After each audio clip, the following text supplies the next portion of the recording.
In California, group homes where kids who have special needs or emotional disturbance go to.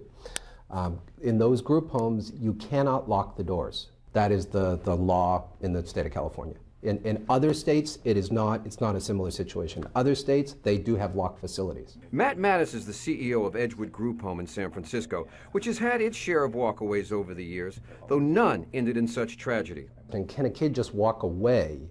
If a kid is not presenting, whether it's a 5 or 8-year-old kid or an 18-year-old kid or 17-year-old kid, they're not presenting a danger to themselves or to another staff member, we can't simply restrain them. So when the teenager walked out and headed for the BART station down the road, legally, the only option was to send staff out to follow and keep an eye on her. We do everything we can to keep the kids safe, and we will follow the child as much as we possibly can. And sometimes the kids will get away.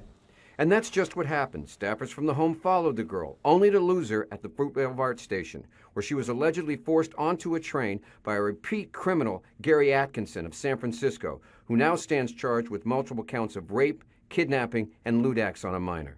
She actually had bruising all around her neck, where you can tell that the suspect had actually tried to strangle my daughter. So, you may ask, why didn't the two staffers who were following the girl just force her back to the home when they still had her in their sights? Restraints can be an unpleasant process. They can be intense for the staff and the kids, and they can be dangerous. So we absolutely try to minimize the use of restraints and only use them when kids are at risk themselves or they may hurt someone else. This girl just walked out, walked down to BART, and got on a BART train.